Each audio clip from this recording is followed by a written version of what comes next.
and cycles talk in a minute, but first I want to pull up a graph. You talk about the unprecedented expansion in base money, and we have a graph here of U.S. base money since the 1960s, and since the recession we have seen a massive expansion, but it's not just happening in the U.S. If we take a look at other countries, for example Canada, we see the same thing, and this is true in Australia, South Africa, Singapore, the list goes on.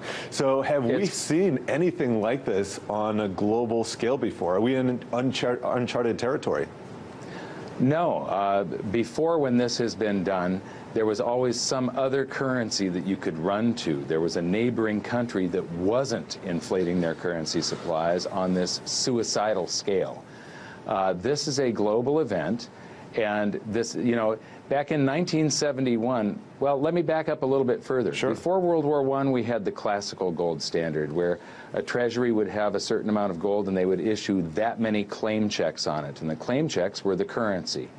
That's what circulated. The gold was in the treasury's vault. The combatants in Europe all went off of the redemption rights, off of that gold standard. Sure. When World War I broke out. When World War I ended, they cobbled together a very poorly designed monetary system, a gold exchange standard that was an interwar standard that went until 1944. And that one wasn't going to work by the end of World War II, and so they had an emergency meeting at Bretton Woods, New Hampshire, and came up with the Bretton Woods system, right, which was also a poorly designed, man-made system that started falling apart in the late 60s, the early 70s, and August 15th, 1971, Nixon took us off of that, the last vestiges of a gold standard, and the dollar standard began worldwide. When he severed the tie between gold and the U.S. dollar, he severed the tie unwittingly. He began this grand experiment that has been proven to always fail. He put the entire world on fiat currency system, and it has never worked throughout history.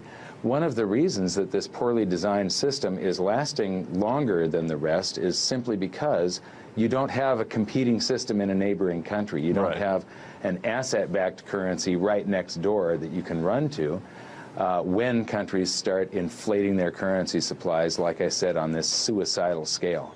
Yeah, the U.S. dollar is definitely the reserve currency, for now at least, and it's also used to price oil. And how does this affect the ability of the U.S. to export our inflation to the rest of the world?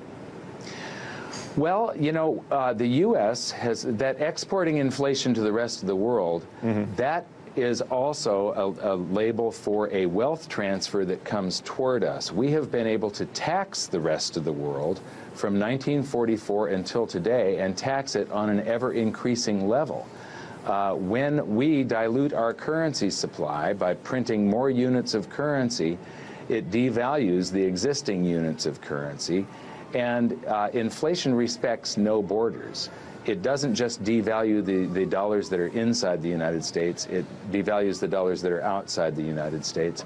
And we're the only country on the planet where the majority of our currency resides outside of our own borders. So when we print excess dollars and do deficit spending, it devalues the dollars that other countries are holding, transferring purchasing power from them to us. And it's one of the reasons that we've been able to live this standard of living that we've enjoyed since World War II.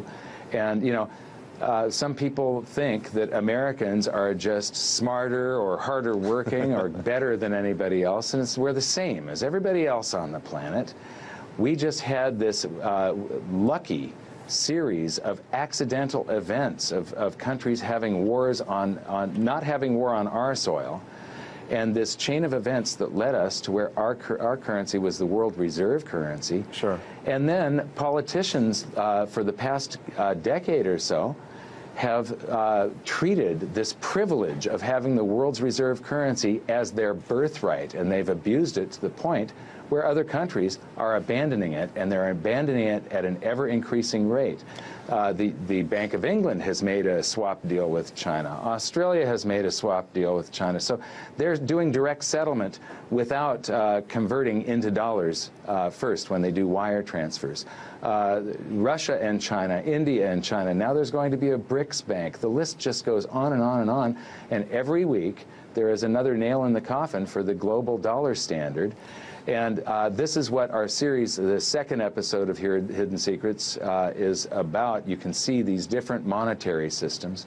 Right. And I believe that it's extremely urgent. If anybody wants to preserve or increase their wealth, they need to learn about this as quickly as possible. All this stuff has happened before, but never globally. Yeah, India has actually been buying oil from Iran in rupees because they've been shut out of the market by the U.S. But I want to get back to war. In your most recent video, you described the pendulum between the quality of money and the quality of the currency, the quantity of the currency. So does war always have to play a role in this process? Well, you know, during periods of economic strife, what governments usually try and do is take the population's eye off the ball. It's the government that is at fault for creating this economic strife by causing wealth transfers through things like deficit spending and all of these programs. When things get bad, if they can tell the population that you've got to be a true patriot and it's those other people's fault, the people on the other side of this imaginary line that we've drawn on the globe, and rally the population behind the politicians that are trying to hang on to power. And so, yeah, war is very often something that is there to basically take people's eye off of the ball and keep them from seeing what is really happening. Yeah, one of the things we're looking here